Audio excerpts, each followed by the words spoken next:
Halo teman-teman, perkenalkan nama saya Maulani Jenny Lestari Tampobolon dengan NIM 203010902006.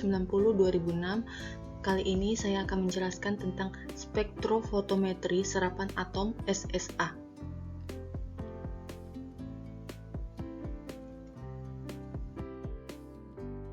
Baik, yang pertama kita bahas adalah konsep spektrofotometri serapan atom.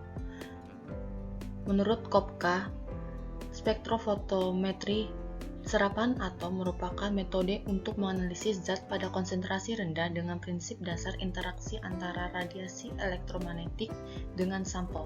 Teknik ini didasarkan pada teknik emisi dan adsorbansi. Biasanya juga teknik ini digunakan untuk menganalisis suatu unsur. Komponen kunci dari metode ini adalah sistem atau alat yang dipakai untuk menghasilkan uap atom dalam sampel.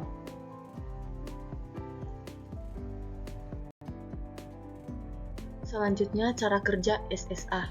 Yang pertama, atomisasi, yakni suatu sampel diuapkan, kemudian logam yang terkandung di dalamnya diubah menjadi atom bebas.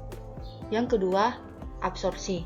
Atom yang telah didapatkan tadi kemudian diabsorpsi menggunakan radiasi dari sumber cahaya yang dipancarkan lampu katoda yang mengandung unsur yang akan ditentukan. Terakhir, menghitung. Banyaknya penyerapan radiasi kemudian diukur pada panjang gelombang tertentu menurut jenis logamnya. Perlu kita ketahui, jika radiasi elektromagnetik dikenakan kepada suatu atom, maka akan terjadi eksitasi elektron dari tingkat dasar ke tingkat tereksitasi. Maka setiap panjang gelombang memiliki energi yang spesifik untuk dapat tereksitasi ke tingkat yang lebih tinggi.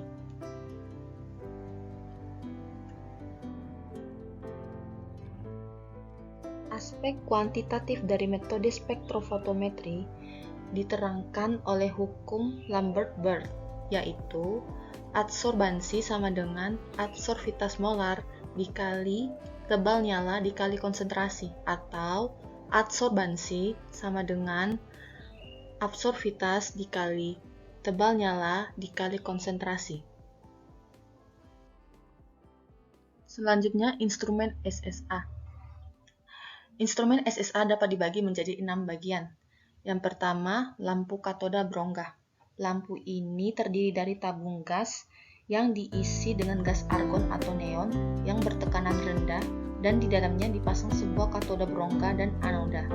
Rongga katoda berlapis logam murni dari unsur objek dianalisis.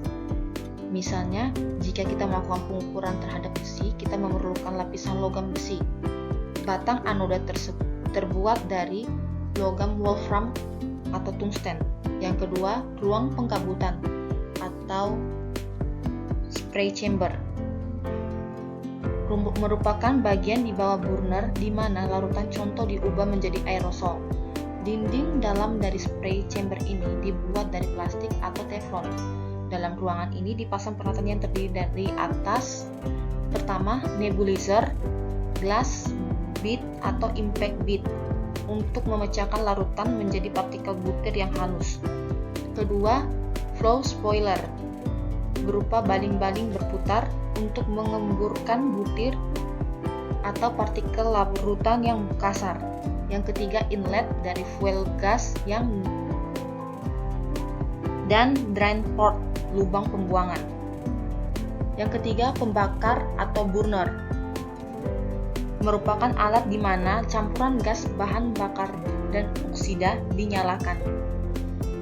Dalam nyala yang bersuhu tinggi itulah terjadi pembentukan atom analit yang akan diukur. Alat ini terbuat dari logam yang tahan panas dan tahan korosi. Desain burner dapat mencegah masuknya nyala ke dalam spray chamber. Hal ini disebut blowback dan amat berbahaya. Burner untuk nyala udara asetilin dengan suhu 2000 sampai 2200 derajat Celcius. Berlainan dengan untuk nyala nitrous oksida asetilin. Suhunya 2900 sampai 3000 derajat Celcius. Burner harus selalu bersih untuk menjamin kepekaan yang tinggi. dan kedapatulengan repeatability yang baik. Yang keempat, monokramator dan slit atau peralatan optik yang berfungsi untuk mengisolir sebuah resonansi dari sekian banyak spektrum yang dihasilkan oleh lampu katoda berongga. Yang kelima, detektor. Detektor yang biasa digunakan dalam SSA ialah jenis photomultiplier tube yang jauh lebih peka daripada phototube biasa, dan responnya juga sangat cepat, yakni 10⁻⁹ detik. Fungsinya untuk mengubah energi radiasi yang jatuh pada detektor menjadi sinyal elektrik atau perubahan panas. Terakhir, pembuangan gas dan udara kotor exhaust dust. Yang kedua, pipa saluran.